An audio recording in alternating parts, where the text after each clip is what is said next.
Hey parents, it's Robbin McManne here. I am a parenting expert and I am a mom to two teen boys. So I have been doing back to school with my kids for many, many years. And a lot of you are already taking your kids back to school, and some of you are about to embark on the journey of going back to school. And I want to get you ready. I want to get you pumped. I want to get you ready.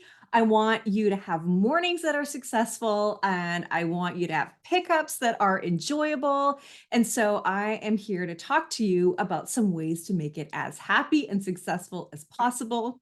Like always, I just ask that if you find that this video resonates with you, that you please like it, that you please subscribe to my channel as well.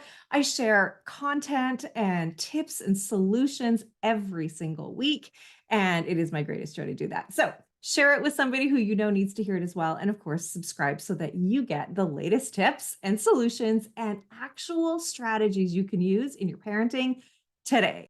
So let's talk about the after school pickup. Now, in a previous video, I did talk about how to make mornings go more smoothly. So if you haven't watched that, please do, because there is a way for you to really take control of your morning so they don't end up with everybody crying in the car on the way to school and you're on your way to work and nobody's happy. I don't want that for you. I've been there and I know how hard it is. And then you want to make up for it when you see them after school, if you're lucky enough to be able to pick them up. So speaking of pickup, I'm talking about pickup after school and after school care as well.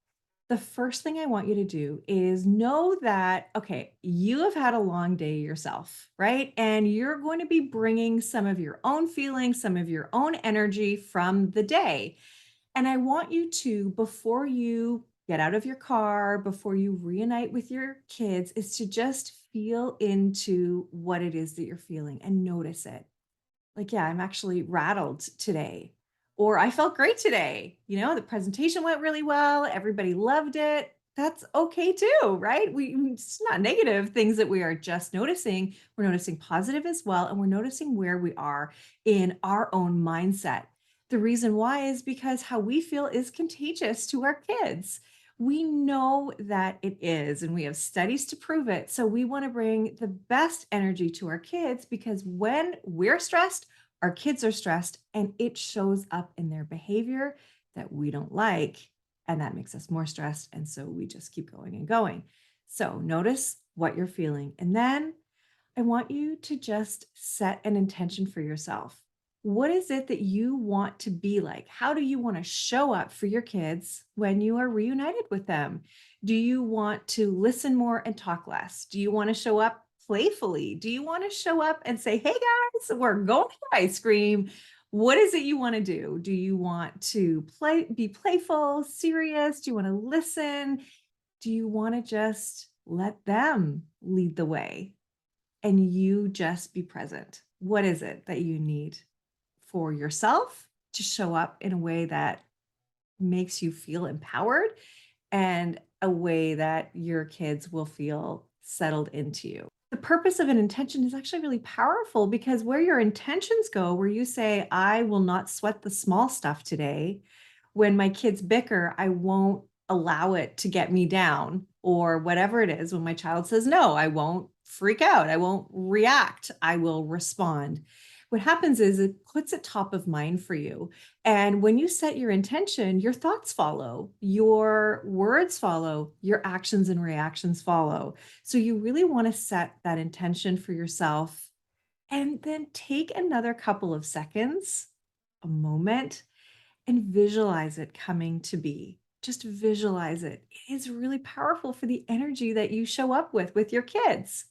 And then when you're with your kids, I want you to know what goes on with them during school. Think of them like a soda can that every time they are told to do something, they're shaking it up a little bit.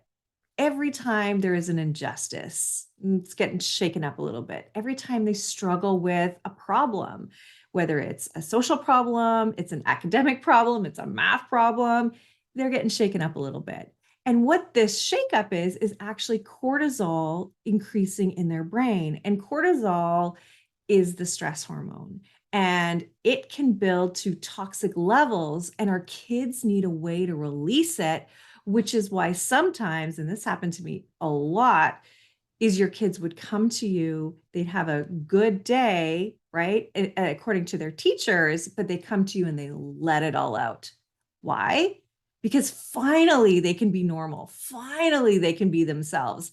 Finally they have a safe place who is a sure bet that you're not going to stop loving me if I can be sort of unlovable in the way that I act, right?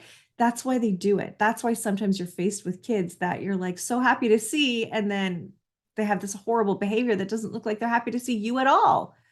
So, what you want to do is just anticipate that and say, you know what? Sometimes school can be hard. And look on the seat in the car. I've got a little surprise for you. Have a granola bar there for them. Have maybe a little treat for them if you want to. Have something crunchy or chewy that helps with the proprioceptive sense, that helps them to organize their mind, right? Give them a fidget spinner or something like that in the car. Or what I love to do is let the kids run around, let them run around the school, let them run around at the playground, give them time to let out all that cortisol and also be ready with some snacks and some things like that. You know, when my kids were coming home and I didn't have them in daycare anymore, I would make sure I had snacks laid out for them. I would have some aromatherapy going as well, so home was calm and settled. So we could all start this part of our day together in harmony. That was really important to me. So the last thing that I want to say, and this is really a pep talk for you parents. You know, I do specialize in kids that are difficult, that may have ADHD, ODD, might have big emotions, and sometimes school is hard for these kids.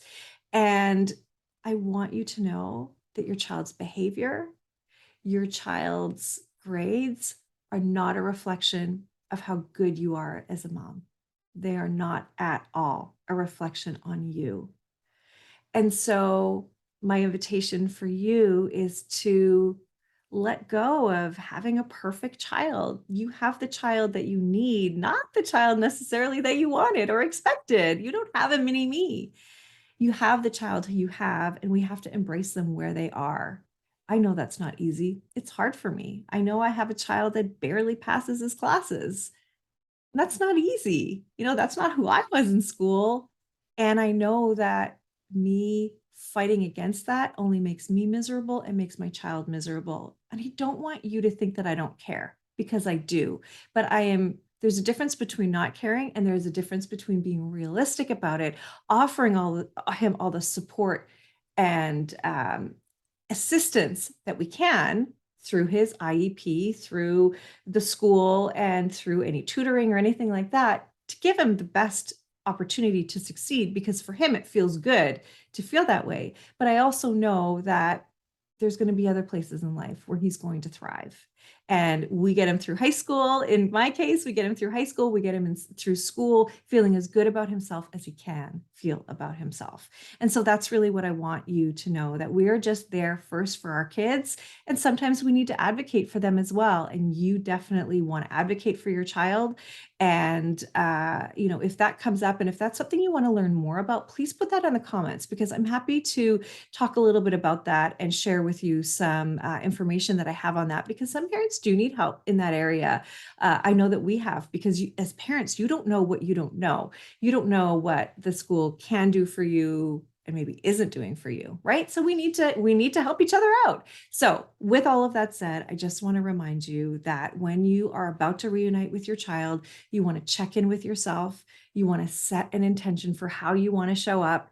You want to visualize that for a moment, because stressed adults and parents equal stressed kids, right? So you want to show up as calm as you can. Then you want to recognize that they are full of cortisol and we need to give them an outlet. So running around and being physical really helps. Chewing and having something crunchy or chewy really helps them organize their brain as well. So give them tools for that. And then, of course, just know that what your child does in school is not a measure of your worth and value as a mother. So please know that too. All right. So if this video resonated with you, please do like and subscribe my channel, Parenting for Connection. And I have lots of notes in the description here where you can get on a call with me if you're interested in learning more about what I do. And please do share this with any other parents you know need to hear this message, because I know there's a lot of them out there. So that is my only ask. Thanks so much for watching. And don't forget to watch this video on how to make mornings more peaceful and easier. It is worth the time to watch this short video. It's going to transform your mornings. You're going to love it. Give it a try. And I will see you in the next video. Bye for now.